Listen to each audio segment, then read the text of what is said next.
अयोध्या नगरी राम राज्य की पवित्र भूमि सदियों से धर्म और सत्यनिष्ठा के लिए विख्यात थी। यहाँ के मंदिरों में हर सुबह राम नाम सत्य है का जयघोष गूंजता था। गलियों में रामायण की कथाएं सुनाई देती थीं और हर चेहरे पर राम के प्रति अगाध श्रद्धा झलकती थी। लेकिन इस पवित्र नगरी में भी एक गांव ऐसा था जहां राम की महिमा पर संदेह किया जाता था। वह गांव था करुणा गांव। करुणा गांव के मुखिया थे दयाल सिंह। दयाल सिंह धर्म के मार्ग से भटक चुका था। वह लालची और क्रूर स्वभाव का आदमी था। वह गांव वालों को डराता धमकाता था और उनसे जबरन कर वसूलता था। गांव वालों की फसलें सूख जाती थीं, उनकी पशुधन मर जाती थी, लेकिन दयाल सिंह का वैभव दिन ब दिन बढ़ता जा रहा था। गांव वालों का मानना था कि दयाल सिंह ने किसी तांत्रिक विद्या का सहारा लिया है, जिसके कारण उसे इतना धन मिल रहा है।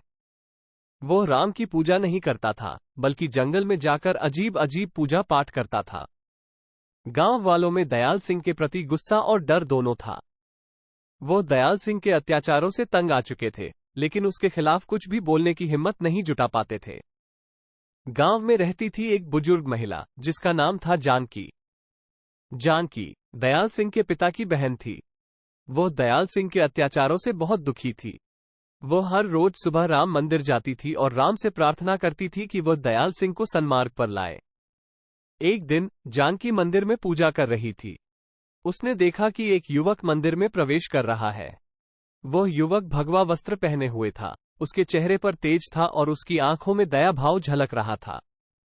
जानकी ने युवक को प्रणाम किया और पूछा, बेटा तुम कौन हो?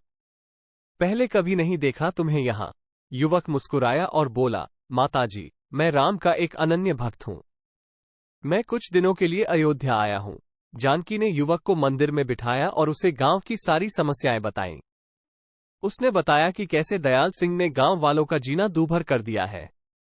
युवक ध्यान से जानकी की बातें सुनता रहा, फिर बोला, माताजी चिंता मत करो, राम सब देख रहे हैं।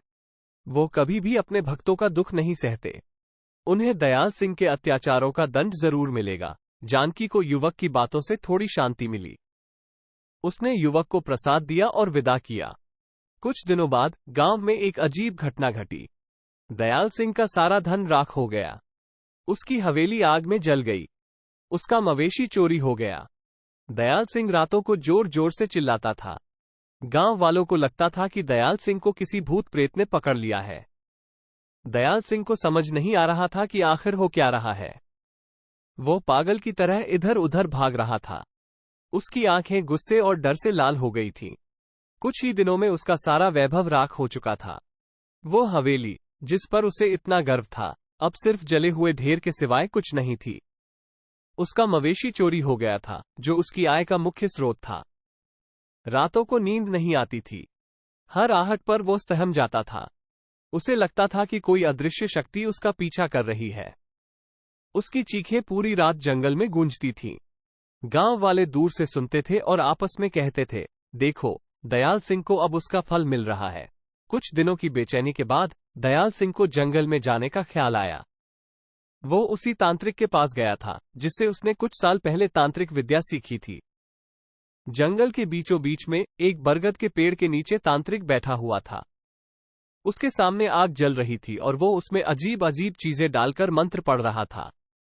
दयाल सिंह को देखकर तांत्रिक चौंक गया। वो जल्दी से उठ खड़ा हुआ और दयाल सिंह को प्रणाम किया। दयाल सिंह ने गुस्से में कहा, तांत्रिक, तुमने मुझे जो तांत्रिक विद्या सिखाई थी वो बेकार निकली। देखो, मेरा सब कुछ चला गया। तांत्रिक ने दयाल सिंह को शांत होने के लिए कहा और उसे आग के पास बिठाया। फिर उसने पूछा, दयाल सिंह, क्या तुमने वो सब किया जो मैंने तुमसे कहा था? दयाल सिंह ने जवाब दिया, हाँ, मैंने हर रोज पूजा की और तुम्हारे बताए हुए मंत्रों का जाप किया। मैंने गांव वालों से जबरन कर भी वसूला, जैसा तुमने कहा था। फिर भी मेरा सब कुछ चला गया। तांत्रिक ने गंभीरता से कहा, दयाल सिंह, मैंने तुमसे सिर्फ इतना ही करने के लिए नहीं कहा था। मैंने तुमसे कहा था कि तुम राम की भक्ति भी करो। तुम भूल गए कि सारी शक्तियां राम के चरणों में हैं। तुमने राम के भक्तों को सताया, इसलिए तुम्हें ये दंड मिल रहा है। दयाल सिंह सन्न रह गया। उसे तांत्रिक की बातों में सच्चाई लगी। उसने कहा, तो अब क्या करूं? क्या राम मुझे माफ कर देंगे? तांत्रिक ने कहा, राम सबसे दयालु हैं। वो अपने भक्तों की सच्ची मन से की गई प्रार्थना जरूर सुनते हैं। तुम सच्चे दिल से राम से माफी मांगो और गांव वालों से क्षमा याचना करो। अपने बुरे कर्मों का प्रायश्चित करो। शायद राम तुम्हें माफ कर दे। दयाल सिंह को लगा कि जैसे राह दिखाई दे गई हो। वह तुरंत उठा और गांव की ओर चल पड़ा। वह सीधे राम मंदिर गया। मंदिर के बाहर गांव वाले इकट्ठे होकर आपस में बात कर रहे थे। उन्हें दयाल सिंह को मंदिर की ओर आते हुए देखकर आश्चर्य हुआ। कुछ गांव वाले डर से भागने लगे, लेकिन कुछ वहीं खड़े रहे और ये तमाशा देखने लगे। दयाल सिंह मंदिर के सामने घुटनों के बल गिरा पड़ा। उसकी आंखों से आंसू बह रहे थे। वो ऊंचे स्वर में कह रहा था, हे राम, मैंने बहुत बड़ा पाप किया है। मैंने तुम्हारी भक्ति नहीं की, उल्टा तुम्हारे भक्तों को सताया। मुझे माफ कर दो प्रभु। मुझे एक और मौका दो। मैं गांव वालों से क्षमा मांगूंगा, उनका चुकाया हुआ सारा कर वापस करूंगा। मैं अब सच्चे मन से तुम्हारी भक्ति करूंगा। कृपा करो हे राम। दयाल सिंह की सिसकियां पूरे मंदिर में गूंज रही थीं। गांव वाले भी वहीं खड़े होकर उसे देख रहे थे। उन्हें दयाल सिंह के आंसू देखकर थोड़ा तरस आया। कुछ देर बाद मंदिर का दरवाजा खुला और वही युवक बाहर निकला, जो कुछ दिन पहले जानकी से मिला था। गांव वालों ने उसे पहचान लिया। युवक दयाल सिंह के पास गया और उसे उठाकर खड़ा किया। उसने कहा, दयाल सिंह, तुम्हारे पश्चाताप में सच्चाई है। राम तुम्हें माफ कर चुके हैं, लेकिन अब तुम्हें अपने किए का प्रायश्चित करना होगा। गांव वालों से माफी मांगो और उनका सारा धन लौटा दो। जंगल में जाकर गरीबों की सेवा करो। राम की सच्ची भक्ति करो, तभी तुम्हें सच्ची शांति मिलेगी। दयाल सिंह ने युवक के चरणों में सिर झुका दिया और कहा, मैं आपकी आज्ञा का पालन करूंगा। मैं गांव वालों से क्षमा मांगूंगा और अपना सारा कर्ज चुका दूंगा। मैं गरीबों की सेवा करूंगा और राम की भक्ति करूंगा। युवक मुस्कुराया और राम मंदिर में चला गया। दयाल सिंह सीधे गांव चौक गया। वहां गांव वाले इकट्ठे थे। दयाल सिंह ने उनसे माफी मांगी और कहा कि वह उनका सारा धन लौटा देगा। उसने कहा कि वह अब सच्चे मार्ग पर चलेगा। गांव वालों को पहले तो यकीन नहीं हुआ, लेकिन जब दयाल सिंह ने सचमुच उनका धन लौटाना शुरू किया तो उन्हें खुशी हुई। उन्होंने दयाल सिंह को माफ कर दिया। दयाल सिंह ने अपना सारा धन लौटा दिया, फिर जंगल में जाकर एक कुटिया बना ली। वो गरीबों की सेवा करने लगा और राम की भक्ति करने लगा। धीरे धीरे उसे शांति मिलने लगी। ये कहानी हमें सिखाती है कि पाप का फल हमेशा भुगतना पड़ता है।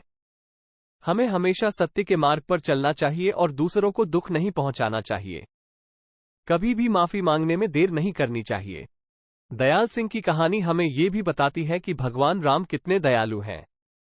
वो सच्चे मन से की गई प्रार्थना को जरूर सुनते हैं और माफी मांगने वाले को दूसरा मौका देते हैं।